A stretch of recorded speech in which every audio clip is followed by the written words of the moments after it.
Hi everyone, my name is Tony Orchard. 3 years ago I made a short presentation on the history of Nanaimo's colliery dams, and the research I did got me interested in following up with a presentation on the history of Westwood Lake.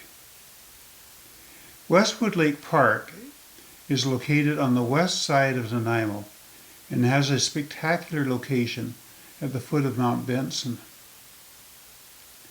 Westwood Lake is arguably the most used recreational park in Nanaimo for outdoor and fitness enthusiasts, with its 6.1 kilometer walking and running trail around the perimeter, a separate track for off-road bikes, 2 beaches, and a ramp for launching non-gas powered boats.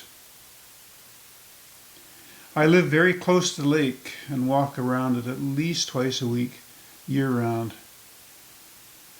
Many thousands of Nanaimo residents and visitors enjoy the park on a regular basis.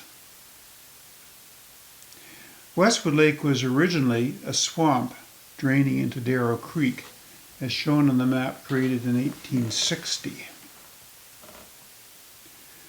Most people know it as a man-made lake because of the remains of trees around parts of its perimeter, but its history is generally not well known. Nanaimo was one of the first areas settled in BC, and the lake's history goes back to the early days of Nanaimo. The Hudson Bay Company started mining coal in Nanaimo in 1854, and the city grew rapidly after that. By 1874, when the city was incorporated, it was the chief coal-producing region on the Pacific coast. In those days, coal was the world's primary source of heat and energy, and the demand was exploding. Nanaimo's rapid growth brought new immigrants. We will start our story with the early pioneer Westwood family that the park is named after. This is a genealogy map of the Westwood family. We will follow it during this part of our presentation. In 1848, Joseph Westwood, his wife Jane, his son William, William's wife Elizabeth, and their 10-year-old daughter Leah, 7-year-old son David, 5-year-old daughter Emma, and a toddler named Anna Jane left their home in Stourbridge near Birmingham, England, for America. They were a working-class family, with travel and settlement costs sponsored by the Church of Latter-day Saints. They crossed the Atlantic from Liverpool to New Orleans on a ship called Sailor Prince, with 300 plus passengers. They departed September 24th, 1848, and arrived in New Orleans on the 24th of November, 1848. Which was a long 2-month journey. 4 days later, they were on a steamship to St. Louis, where they were provided housing and employment. It was reported that 4 young children died in the passage to New Orleans, and since there's no record of young Anna, Jane, after the journey, she was possibly one of them.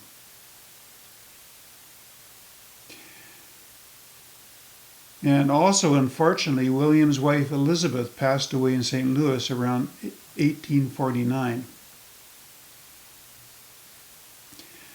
Her sister Fanny Tilley traveled to St. Louis in January 1850 as a single passenger on the ship Argo to presumably help look after the family.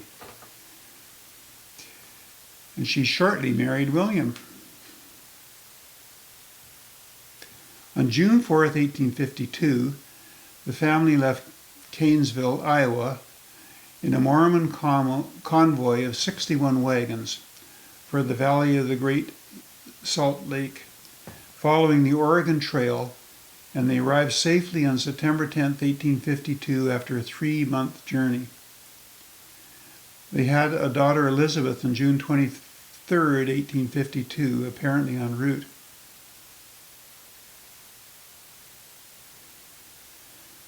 They stayed there for approximately 2 years, where son Carol Novella was born, and eventually decided to leave around 1854, traveling to Vallejo, California with a company of soldiers. Vallejo was at the time a new naval and military base. Their sons Benjamin, Cicero, and Milton were born in Vallejo. In 1860, the growing family took the steamship Pacific from San Francisco to the rapidly growing city of Victoria. The ship was probably filled with new settlers planning to move on to the gold fields recently discovered in the Fraser River. The family was reportedly involved in building the Lion Brewery, which opened in 1862. And I think it was the second brewery built in Victoria. Unfortunately, Joseph's wife Jane died in Victoria at the age of 67. William and Fanny had 2 more sons, George and William, while they were in Victoria. Around 1864, they moved to Nanaimo, with Joseph working at his original blacksmith trade with the Vancouver Coal Company. Possibly one of the reasons they moved to Nanaimo was that the colony of British Columbia was selling land grants to new settlers by preemption for $1 an acre. The process involved first staking the vacant land and then submitting an application. A certificate of preemption was then issued. Land title was obtained by meeting requirements that included making land improvements, surveying the property, and meeting residency requirements. William and Joseph purchased 450 acres in East Wellington, which was registered in 1870, after probably living on the land and meet all of the qualifications. The property included some acreage along the Millstone River that was suitable for cattle and dairy farming, and they operated what was probably the first dairy farm in Nanaimo. The following year, in 1871, their oldest son David, who is now 29, was granted 150 acres that include the swampy land that is now Westwood Lake. David was single and never married. It appears he built a house and barn, installed ditches to drain the land, installed fencing, and started a livestock farm. In 1876, David purchased a land grant for an additional 100 acres northwest of the Westwood family's East Wellington property. It has been written that the Westwood family operated a dairy farm on the Westwood Lake property, but census records show that David did not live with the larger Main family who ran the dairy farm on the East Wellington property. Before the days of automatic milking machines, it took many hands to milk cows. This sonar scan of Westwood Lake, made in 2003, provides a clue to what the property looked like before it was flooded. It appears there is still some peripheral marsh area. The main drainage ditch can be seen on the scan, with the ditch leading into Darrow Creek. Reports of an underwater farm are false. Ed Singer, the owner of Sundown Diving, who has used the lake for diving lessons, says the only thing I've ever seen on the water was what, to me, looked like the arch of a roof with the walls collapsed. William Westwood died at age 54 in 1872, leaving his wife Fanny, his father Joseph, 8 sons and 4 daughters. Carol Novella Westwood and Benjamin Westwood each purchased land grants of 75 acres each, northeast of David Westwood's property, which were registered on December 29, 1882. There was still a sheep farm on part of Caranovella's property until 10 years ago, when the property was sold and subdivided. The Westwood's East Wellington property had coal outcrops, and after further exploration, substantial acreage was sold to Richard Chandler and the East Wellington Coal Company in 1883 for around $150,000. So the Westwood family was now wealthy.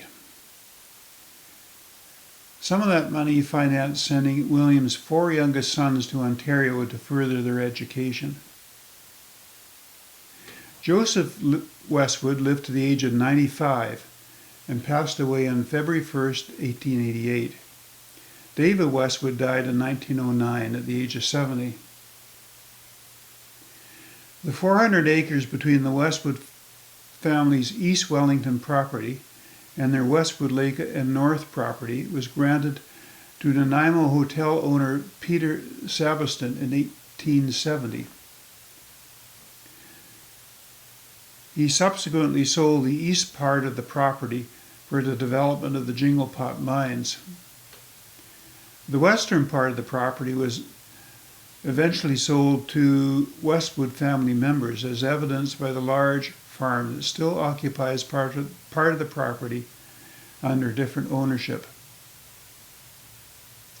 This plan from 1961 shows the creation of Cathars Lake to provide irrigation for what is called Westwood Farms.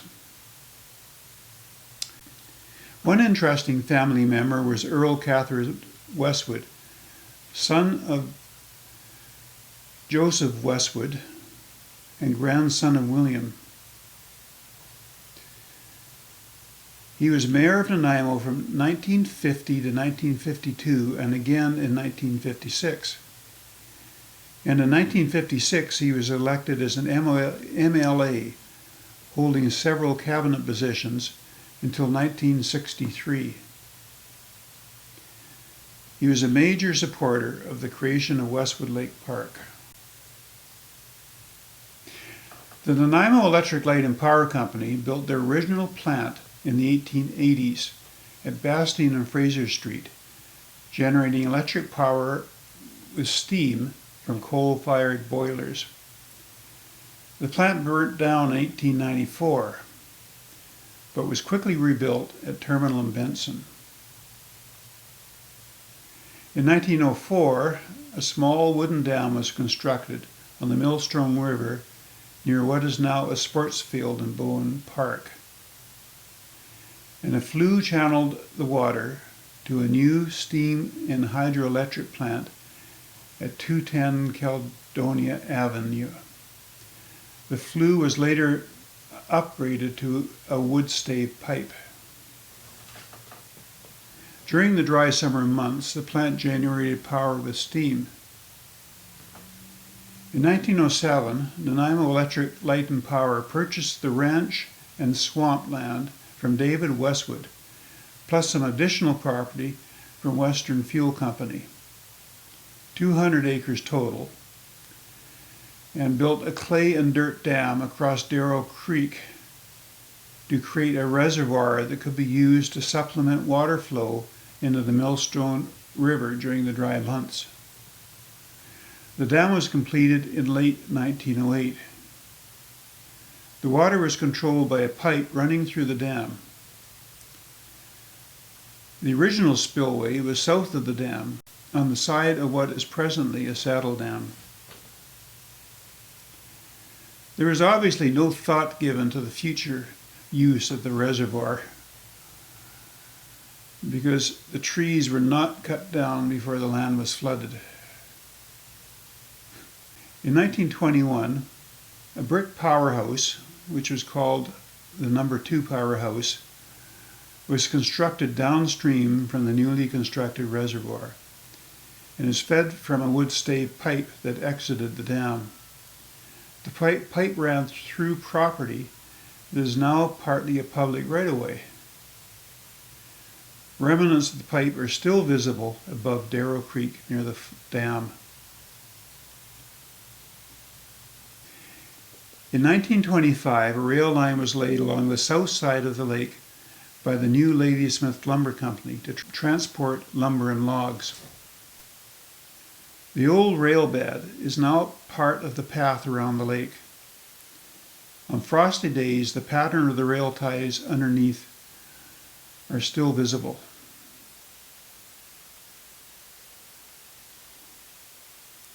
In 1926, Nanaimo Electric merged with Duncan Utilities to become Nanaimo Duncan Utilities. Eventually, the operation became a part of the BC Power Commission and then BC Hydro. Around 1927, the utility increased the flow of water into the reservoir by diverting McNeil Creek on the west side of the lake into the southwest corner of the lake. This provided approximately 25% more water for the No. 2 power station during drier months. A new spillway channel was cut on the west side of the reservoir, and it flowed into the original path of McNeil Creek, with water eventually entering the Millstone River.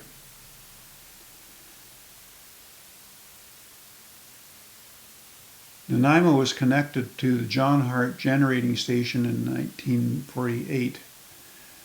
The powerhouse on Westwood Road was decommissioned around 1950 and eventually converted into a private residence.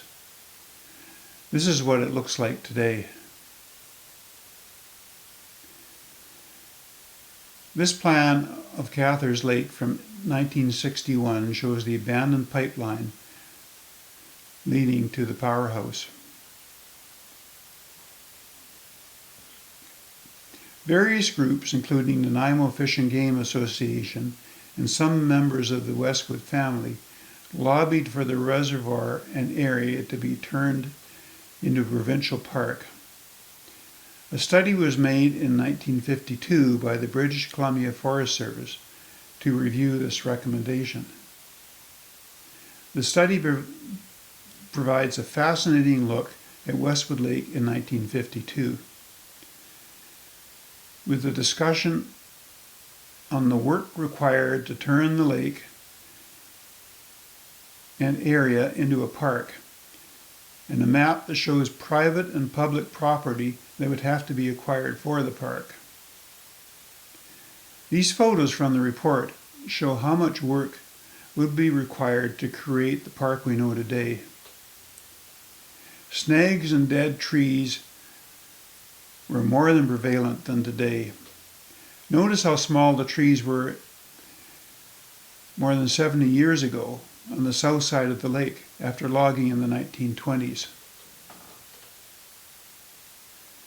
Included in the property bordering the north side of the lake was a 12.5-acre property, an old farmhouse owned by Carol Novello's Westwood's son Charles. The conclusion of the study was that the property would require extensive work to convert it into a provincial park, and the size was considered too small. The lake was also considered too small and unprotected for future Nanaimo water supply. However, it was deemed suitable for a city park. On January 29th, 1957, Westwood Lake was dedicated to parkland by proclamation by the BC Power Commission for the fee of $1.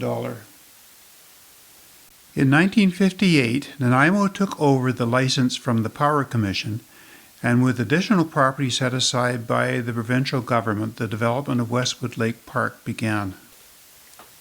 This map shows the various components of the waterway. The dam, the saddle dam, the spillway, and the diverted McNeil Creek. The saddle dam, the spillway, and the McNeil Creek diversion were in disrepair. The beach area needed to be cleared and sand brought in. And that was just the beginning. Here's a social media posting from 2017 that I like. My dad, Jack Beswick, was one of the people from the Nanaimo Rock and Roll Committee involved in getting the first beach built in the summer of 57 or 58. It was done with a lot of help donated from local businesses and my grandpa's D6 cat for clearing out the stumps and making a spot for the beach. The Rock and Roll Committee held dances at the Legion on Friday nights and found that they were making a good amount of money and were trying to figure out what to do with it. Billy or Tommy Sampson suggested that they put it towards building a beach up at Westwood. Other work completed that time included building a parking lot and boat ramp, clearing stumps and trees, and upgrading the dam with concrete face and steps on the southern half.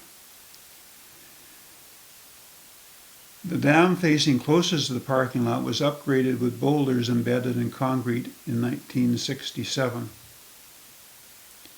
The work continued up to 1973. Building the picnic area, building a dirt road to the spillway that is now the shortcut on the path around the lake. In 1980, the dam was again upgraded for safety reasons, with the downstream face cleared, and the original pipe through the dam was plugged. After 1980, the path around the lake that is so popular today started to be constructed by the city. This map from 1982 shows trail construction completed in 1981 and 1982.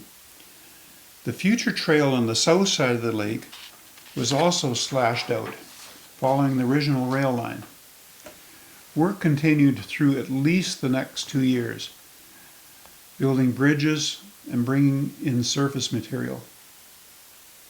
Today, trail maintenance is an ongoing project. One thing I noticed on this map was that the 1982 trail did not follow its present location, that rises up to the bluffs and comes down on the other side. By 1991, the original small saddle dam, an unused spillway, was overgrown with trees and vegetation, and there was a serious concern that if trees blew over, the dam would be breached, causing a flood downstream. It was reconstructed in early 1992 with the old unused spillway filled in. After 2000, Fisheries and Oceans Canada with partners were engaged in a number of activities to enhance salmon habitat in the Millstone River watershed. In 2007, a bypass channel was constructed in Bowen Park to enable salmon to access the upper watershed by providing a route that enabled migrating fish to bypass a natural obstruction, which was Deadman Falls on the Millstone River in Bowen Park. In addition to the bypass channel, a 6-inch siphon outlet was installed in 2008 at the main dam of Westwood Lake to enable water to be released down Darrow Creek to the Millstone River to augment low summer flows.